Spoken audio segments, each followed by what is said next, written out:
Clip number 153، اس میں آپ قرآن پاک کی سورہ آل عمران کی آیت نمبر 164 سے 166 تک کی تلاوت، ترجمہ اور تفسیر قرآن صراط الجنان سنیں گے۔ بسم اللہ الرحمن الرحیم۔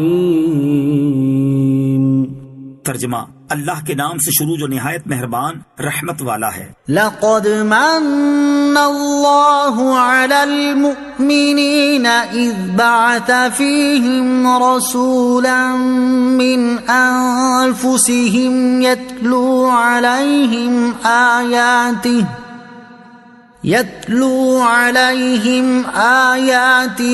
ویزکیہم ویعلمہم الکتاب والحکمہ وَإِن كَانُوا مِن قَبْلُ لَفِي ضَلَالٍ مُبِينٍ۔ ترجمہ، بے شک اللہ نے ایمان والوں پر بڑا احسان فرمایا جب ان میں ایک رسول مبعوث فرمایا جو انہی میں سے ہے۔ وہ ان کے سامنے اللہ کی آیت تلاوت فرماتا ہے اور انہیں پاک کرتا ہے اور انہیں کتاب اور حکمت کی تعلیم دیتا ہے، اگرچہ یہ لوگ اس سے پہلے یقیناً کھلی گمراہی میں پڑے ہوئے تھے۔ لقد من اللہ علی المؤمنین، بے شک اللہ نے ایمان والوں پر بڑا احسان فرمایا۔ عربی میں منت عظیم نعمت کو کہتے ہیں۔ مراد یہ کہ اللہ تعالیٰ نے عظیم احسان فرمایا کہ انہیں اپنا سب سے عظیم رسول عطا فرمایا۔ کیسا عظیم رسول عطا فرمایا کہ اپنی ولادت مبارکہ سے لے کر وصال مبارک تک اور اس کے بعد کے تمام زمانے میں اپنی امت پر مسلسل رحمت و شفقت کے دریا بہا رہے ہیں، بلکہ ہمارا تو وجود بھی حضور سید دو عالم صلی اللہ علیہ وسلم کے صدقے سے ہے کہ اگر آپ علیہ الصلوۃ والسلام نہ ہوتے تو کائنات اور اس میں بسنے والے بھی وجود میں نہ آتے۔ پیدائش مبارکہ کے وقت ہی آپ صلی اللہ علیہ وسلم نے ہم امتیوں کو یاد فرمایا، شب معراج میں بھی رب العالمین کی بارگاہ میں یاد فرمایا، وصال شریف کے بعد بھی قبر انور میں اتارتے ہوئے بھی دیکھا گیا تو حضور پرنور علیہ الصلوۃ والسلام کے لبہائے مبارکہ پر امت کی نجات و بخشش کی دعائیں تھیں۔ آرام دہ راتوں میں جب سارا جہاں محو استراحت ہوتا، وہ پیارے آقا علیہ الصلوۃ والسلام اپنا بستر مبارک چھوڑ کر اللہ عز و جل کی بارگاہ میں ہم گناہگاروں کے لیے دعائیں فرمایا کرتے ہیں۔ عمومی اور خصوصی دعائیں ہمارے حق میں فرماتے رہتے۔ قیامت کے دن سخت گرمی کے عالم میں شدید پیاس کے وقت رب قہار عز و جل کی بارگاہ میں ہمارے لیے سر سجدے میں رکھیں گے اور امت کی بخشش کی درخواست کریں گے۔ کہیں امتیوں کے نیکیوں کے پلڑے بھاری کریں گے، کہیں پل صراط سے سلامتی سے گزاریں گے، کہیں حوض کوثر سے سیراب کریں گے، کبھی جہنم میں گرے ہوئے امتیوں کو نکال رہے ہوں گے،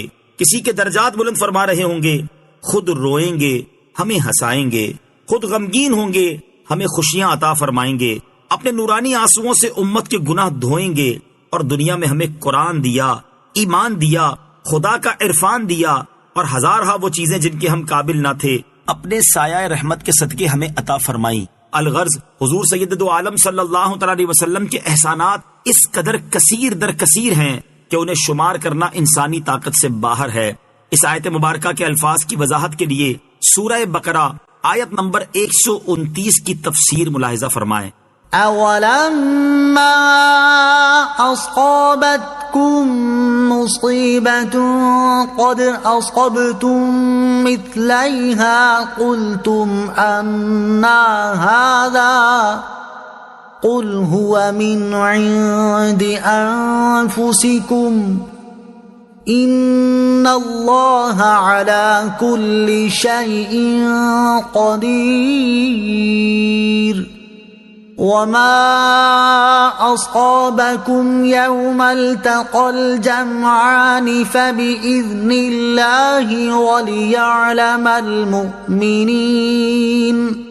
ترجمہ، کیا جب تمہیں کوئی ایسی تکلیف پہنچی جس سے دگنی تکلیف تم پہنچا چکے تھے تو تم کہنے لگے کہ یہ کہاں سے آ گئی؟ اے حبیب تم فرما دو کہ اے لوگو یہ تمہاری اپنی ہی طرف سے آئی ہے، بے شک اللہ ہر شے پر قادر ہے۔ اور دو گروہوں کے مقابلے کے دن تمہیں جو تکلیف پہنچی تو وہ اللہ کے حکم سے تھی اور اس لیے پہنچی کہ اللہ ایمان والوں کی پہچان کرا دے۔ اولما اصابتکم مصیبہ، کہ جب تمہیں کوئی مصیبت پہنچی۔ یہاں غزوہ احد کا بیان ہے، اسی پیرائے میں یہاں بیان کیا جا رہا ہے کہ تمہیں میدان احد میں تکلیف پہنچی کہ تم میں سے 70 شہید ہوئے، جبکہ میدان بدر میں کفار کے 70 آدمی مارے گئے اور 70 گرفتار ہوئے، تو کفار کا نقصان تو دگنا ہوا۔ اس پر فرمایا کہ جب تمہیں میدان احد میں ایسی تکلیف پہنچی جس سے دگنی تکلیف تم کافروں کو میدان بدر میں پہنچا چکے تھے،